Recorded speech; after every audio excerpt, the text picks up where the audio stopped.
Good morning, Queens. Welcome back to my channel. It is Sunday, 10:15, and I'm about to get ready to go out with my mom. I have to go back to IKEA. I bought this tea kettle in IKEA, but I didn't bring the diffuser, so I have to go back and pick that up because I think I want to get into teas in the evening. Excuse the mess. I want to get into teas in the evening because I feel like I need to unwind completely when I get home. As you know, when I get in, I check in with you. I also exercise and I have a small meal, but I also need to unwind. And so I think I want to get into teas. Maybe I'll do a tea collection or something like that on my channel. I know that someone asked me to do a healthy diet video or to share what I eat. And it's very simple. I'm not a very complicated person. I love to cook. I love to cook healthier options. I'm not a health nut by all means. I love to have pizza and, you know, whatever I can get my hands on. I mean, I like to indulge as well. But I have to do it very, very carefully because I think I shared with you that my cholesterol is high and, I have hypothyroidism. So I need to, watch what I have. And I love tofu, but I can't consume soy products often. It has to be very, like once in a blue or maybe like once or twice a month. Because there are some things on my diet that can affect my thyroid production. So, those are just things that I'm gonna share. Someone asked me to put out a video, so I'm working on that. I don't know if I want to do a live cooking video or a video like a picture montage of the stuff that I have made over the past couple of weeks. I'm not sure. But I am gonna share. Recently I made my own jam. I don't know why I'm rambling about food, or maybe because I'm hungry. But I made my own jam, and it came out delicious. I did add a little bit of sugar, and I think it came out too sweet for us. I'm speaking for my mom and I. So, I mean, when I consume it, I'll put it on my Greek yogurt, unflavored, of course. I'll put like half a teaspoon. Only to give it flavor or a bit of color, just to incorporate blueberries. But you know that once you add sugar to things, all the nutrients go out the window.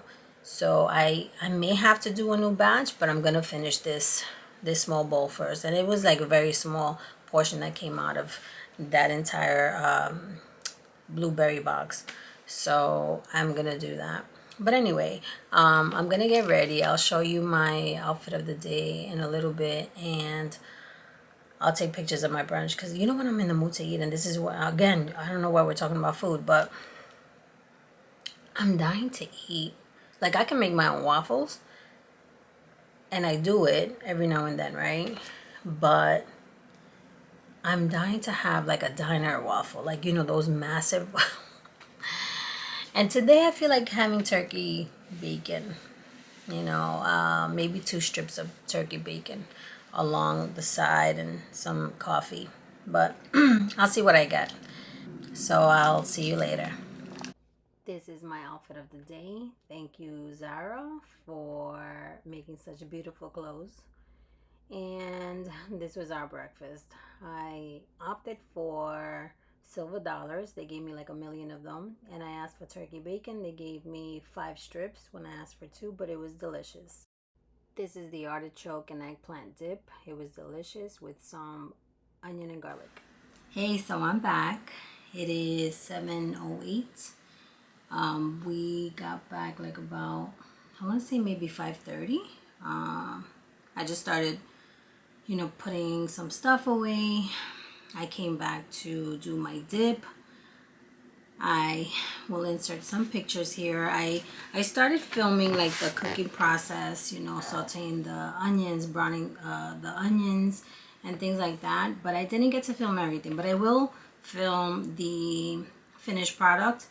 It doesn't look, it may not look appetizing, but it is so delicious. And so I tried it already with some nachos, and so it's delicious.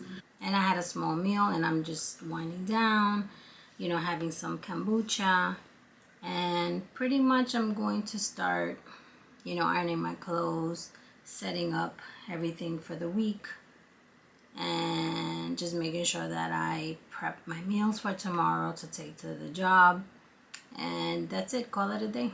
But I want to show you what I got in the mail. Oh, by the way, I know that I said I was going to film a Shein haul, but when I opened the package, can I tell you, I just ordered, it looked like a big package, right?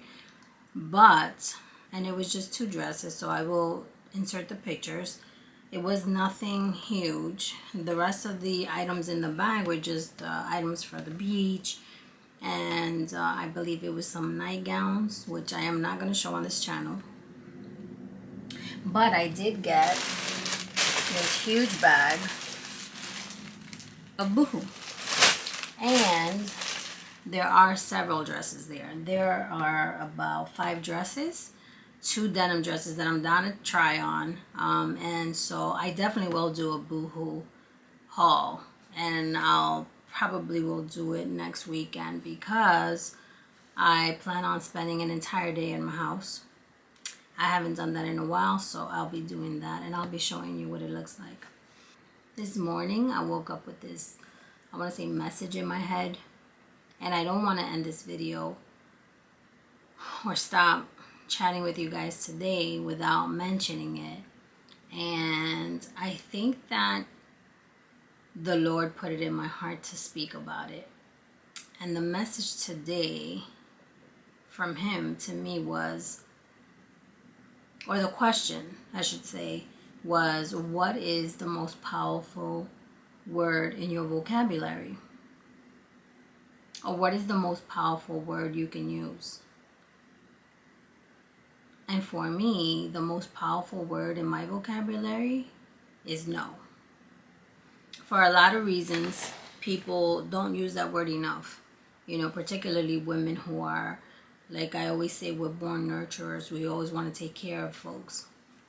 We want to be there for our families and, you know, and our loved ones. And it's hard for us to say no. But I've had to learn throughout the years that there is power in that word. You know, and the reason why I say that is because sometimes people try to take advantage of you. They want your time. Well, they want to rob you of your energy first and foremost. They want your time. They want your money. They just like demand so much of you that it drains you. And I've learned, not so much in my personal life, but in my professional life, sometimes I've had to say no. I was in a position, I want to say 15 years ago, where I worked with someone who just kept dumping their work on me. You know, and I was like, you know, in my mind, I was like, yes, I want to do it because I want to learn. But then, you know, I realized that it wasn't about me learning or about them wanting me to learn. It was about them just dumping the work that they didn't want to do, or that they were intimidated to do, or they just didn't have the skills to do. They wanted to dump it on me. And so I soon had to realize that in order for me to take care of myself, because I was becoming overwhelmed, I had to take a step back and say, you know what? No. And then the next time when I realized that that was what I needed to do for myself so that I can perform well at work, so I can give my best. Back then I remember my then supervisor telling me, you know, Jessica, I want you to take this project. I want you to do this. I want you to do that. And I'm just allowing her to talk. And then when she was finished, I said no.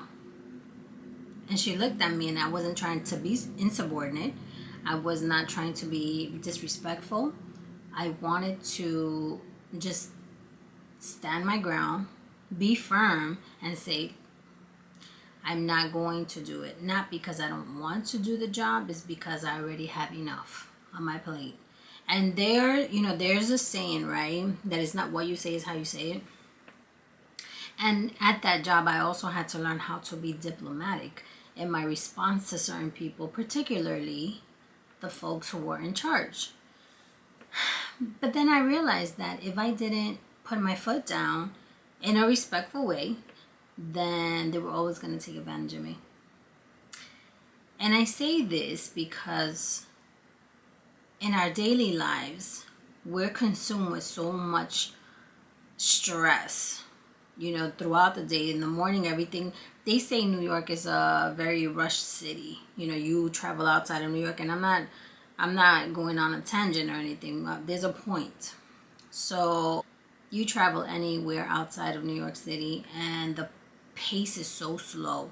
Like, I've been to Maryland, and it is like crickets out there, and there's nothing wrong with it. I actually enjoyed it because coming from New York's energy is so fast paced, and everyone who lives in New York and who has to report to work knows what I'm talking about. You get up, you go, you get dressed, you shower, you have to run to catch a train or your bus, you got to run to like clock in, or it's always rush, rush, rush. And so you're always stressed out. If you're home, if you're a stay-at-home mom, same thing. You wake up early, you got to get the kids ready to go to school, you got to prepare breakfast, you got to dress them, you got to do this, you got to do that. Same thing. And if it's a working mom, forget about it. The stress is like 3 times. And I realized that women often say, yes, I got you. Yes, no problem. I'll take care of it. We're always trying to take care of everybody. But who's taking care of you? Who was taking care of me? I wasn't taking care of myself. I had to learn to take a step back, like I said, and say, you know what? I need to be here for myself. I don't want to overwhelm myself. And there are things that you can say no to, and don't feel bad. So take your power back. Like I said, there is a lot of power in words, right? Everybody knows that. And sometimes you just have to say no. You say no to the person who is overwhelming you. You say no to the person who is robbing you of your energy. You say no to the folks who are trying to take your money and your time and your attention. People are just seeking, not all, but there are people who are just trying to rob you of the energy that they don't have, of the skills that they don't possess. And so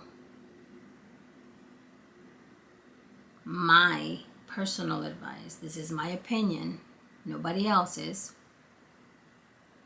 is that please take care of yourself and learn how to say no, and tell me how it feels. I know that for me it was very liberating. And I'm sorry, going back to that story that I was telling you, when my supervisor was like, okay, I need you to do this, I need you to do that. When I already had 4 or 5 projects on my portfolio, and I was able to say no. I mean, I didn't say no flat out like that, but I said, well, Miss So-and-so, I understand that you want to give me this project, but I'm not done with the other 4 projects that I'm working on.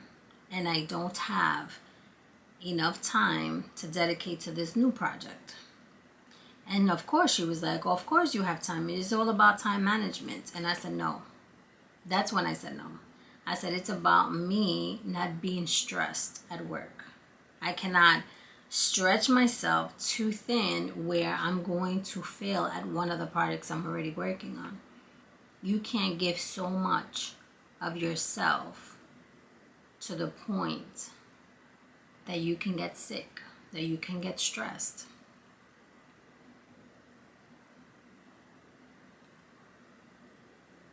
So I encourage you, look in the mirror, practice it. I know for some people are more assertive than others, and it comes easy to them. saying, no, I'm not doing that. That's not my job. And I've heard it many, many, many times. And that's been said to me by some of my team members.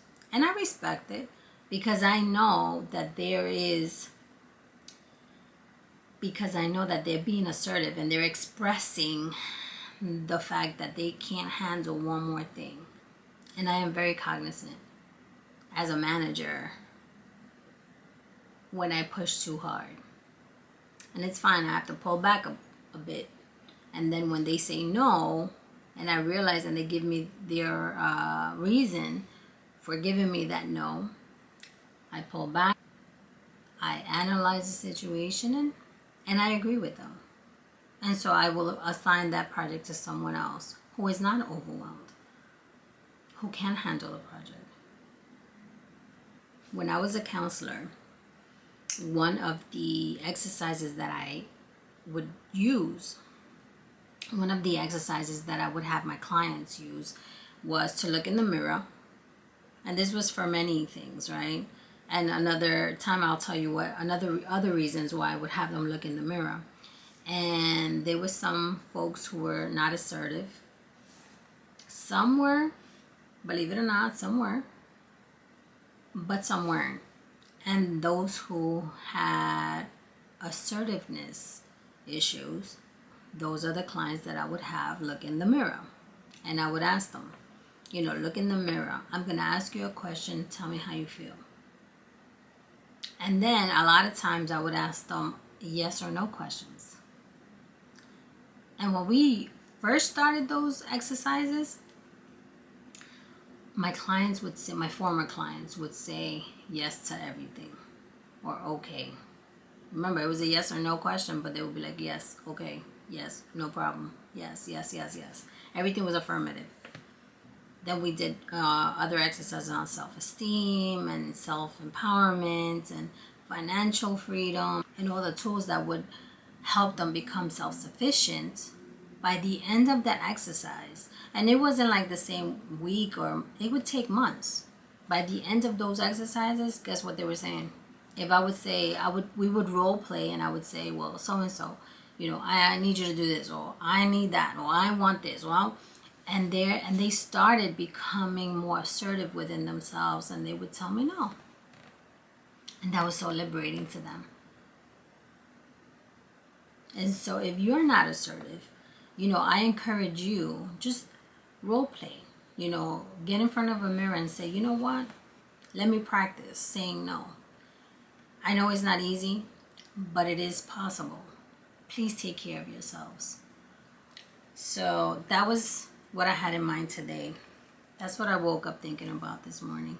And I didn't want to end my day without chatting with you about it, because it is important, to take care of ourselves, to be assertive, to be able to say no to those who are draining us. Don't allow anyone to drain you. You're so important. Your energy is important. Your time is important. You are very valuable. And don't let anyone tell you different. With that, I'm going to read my question from our book. So the next question is, what is your most marked characteristic?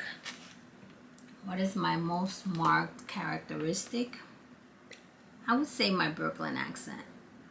When I speak, when I've gone to, maybe New York, no, Brooklyn, because people, I remember I was dating this guy who would laugh when I would say years, I would say, oh yeah, I was there 2 years ago.